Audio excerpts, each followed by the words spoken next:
Hey, do you teach yoga? Have you ever trained to lead yoga classes, to be a yoga therapist? Have you ever owned a yoga studio? Maybe even just wondered what it was like for the women and men up there in front of the room on their mats, leading you through endless Surya Namaskars, down dogs, and pranayamas galore? Well, these are their stories, and mine. I'm Rebecca Sebastian, a 20-year yoga teacher, 10-year yoga therapist, yoga studio owner, and co-founder of a yoga-focused nonprofit. I've done a lot in the yoga world over the last 20 years, pretty much everything except had a water cooler.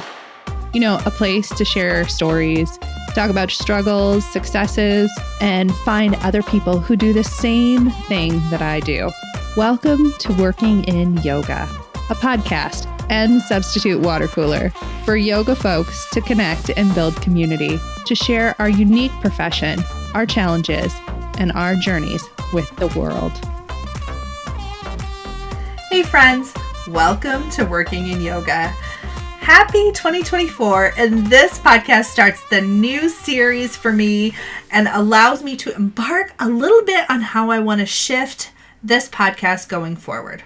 Okay, so the thing is this, I am like a wildly curious person, and I want to spend some time diving deep into topics and asking my favorite experts to come on the podcast and chat about their experiences and ideas about that particular topic. So that's what I'm going to do for the next 10 weeks. And this first topic that I'm taking on is perfectionism in the yoga space. Okay, but before I start telling you about it, will you do me a favor? Can you like or subscribe the podcast from wherever you're listening?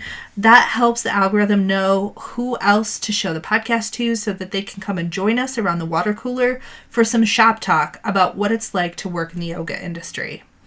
And also, if you ever wanted to know more about each week's podcast episodes, make sure that you join my newsletter, which is linked in the show notes, and that will get you info about the podcast. Also, it will tell you what I'm thinking about, cool offerings and opportunities that I see. I'll share data and statistics when I have them with you all. And for example, did you know that friend of the podcast, Stephanie Munaz, started an online 200-hour teacher training program for folks who have chronic pain? Now, she is joined on her staff, but not one, but two other friends of the podcast, Jeevana Heyman and Ann Swanson, who's going to be on the podcast this season. Details will be in this week's newsletter. So if you thought, ooh, that would be the perfect training for ... insert your friend, coworker, make sure that you subscribe to my newsletter to check it out. And thanks, of course, to our sponsor, Sunlight Streams, for continuing with us this year. Sunlight runs a self-care blog, and working this year, Sunlight is trying to expand into continuing education for yoga professionals so that they can use the methodology of yoga philosophy to teach yoga folks and others how to care for themselves better. Are you interested? Check out the blog at www.thesunlightexperience.com/blog. Now, back to my idea about diving deep into the topic of perfectionism. So as I was reflecting on this topic, I actually can see so much damage that I did to myself under the guise of being a quote-unquote more perfect yoga practitioner.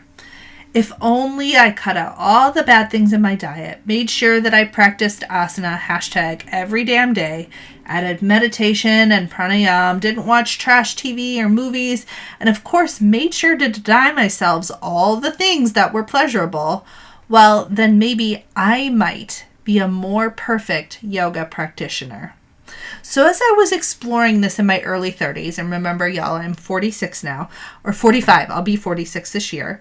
Of course, I said to my friends and to myself, nobody is perfect.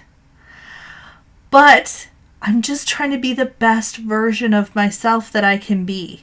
Now, that is language I still use today, and I truly believe that there is a journey for us all to be a better, more optimized version of ourselves.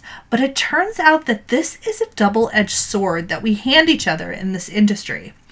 So what I am here to ask this season is why perfectionism is such a large part of how we practice, sell, and teach yoga, and what we can do to change that.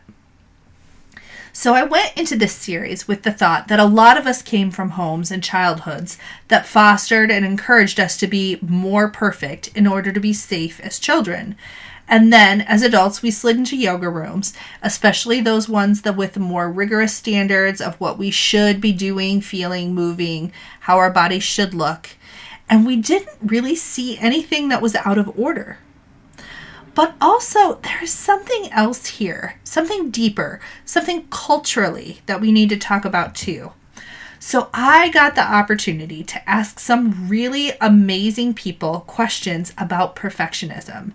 Dr. Shyam Ranganathan is starting us off next week talking about bigger cultural philosophies that are at play. Colin Hall talks to us about how we take ourselves incredibly seriously and why. Anne Swanson talks to us about how we are so scared to get meditation wrong in our classes that we don't even include it. And she shares with us a guided meditation for those of us who feel like we're perfectionists or recovering perfectionists. Daniel Simpson and I talk about how our own reflection of ourselves could and should be shifted and moved into a more community-minded space. Steph Galante, a good friend of mine, she and I talk about the theory of alignment and how is it really just body shame in disguise? And I get to talk about teaching in a perfection-oriented lineage with Sheila Chong. And I also get the pleasure of asking Tristan Katz what they think about how we market yoga and perfection in yoga. And also we sell shame because that's how we think we're going to make our money. Along the way, I'm also going to add some of my own thoughts into the mix about things like doing the quote-unquote right kind of yoga, which is something I had to take a lot of time to recover from. I also want to dive into this idea of the full expression of any particular movement or philosophy or idea and why we use that language, as well as taking a full episode to talk about how we make ourselves and each other feel badly for honestly no damn reason. So I hope that you'll stick with me through these next 10 episodes. This is going to be one of my favorite series on the podcast. I already know it, and I can't wait to share all of these interviews with you. They are honestly just so amazing.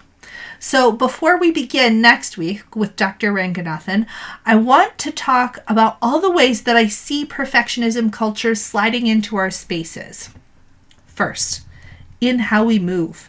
I want to deconstruct how we see movement, what the purpose of movement is, and specifically alignment.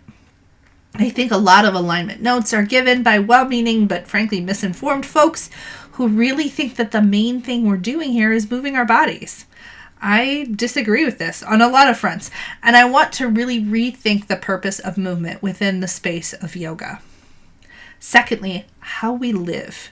There are so many caveats to this whole dedicated yoga practitioner thing. A lot of things that we're not supposed to do that are actually excellent nervous system regulators. I remember a long time ago when my first husband left me as a single mother with an infant at home, and I spent months and months frankly crying myself to sleep at night and then getting up in the morning to practice yoga. I thought that yoga would help cure me from being a bad mother and a bad woman for my marriage failing. If only I was a good enough yoga practitioner. So of course, no drinking, no bad movies, no TV shows, no bad books. And for a while, my obsession with being a quote-unquote good yoga practitioner also had me thinking that austerity was the only answer. Here's the thing, my friends. Austerity doesn't work. Humans are vital, complex, and rich creatures, and the denial of pleasure, I don't think, brings us any closer to enlightenment. It certainly didn't for me, anyway. While I know most folks don't have an experience as extreme as this, what I do think is a very relatable thing is that you have done things that aren't the right thing as a yoga practitioner, which then leads to feelings like, am I a fraud for being a yoga teacher? Am I tricking people into giving me their money? Or worse, maybe I shouldn't be doing this job because I'm not good enough as a yoga practitioner. So for anyone else out there who might have had even a glimmer of that experience, I am here to deconstruct it for both of us. And finally, how we interact with others. I think a lot of us flocked into yoga in the aughts and the teens in order to chase a sense of moral superiority over others. Not dissimilar to why we started recycling.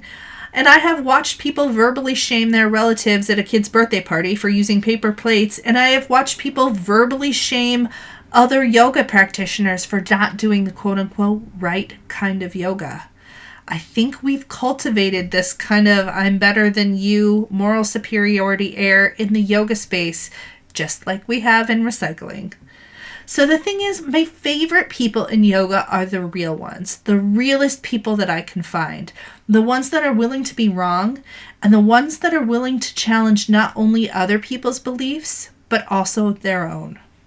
So that's what I'm going to do this season on Working in Yoga. Let's dive into this subject of perfectionism together. I think we will have an interesting and enlightening time.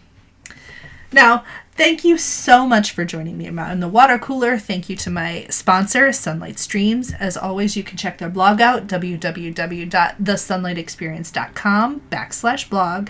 And I am going to catch you with my first interview of this series next week with yogaphilosophy.com founder, Dr. Shyam Ranganathan. I love this interview so much. I've talked about it since we recorded it. I know you're going to love it too. Thank you so much, and I'll catch you around the water cooler next time, friends.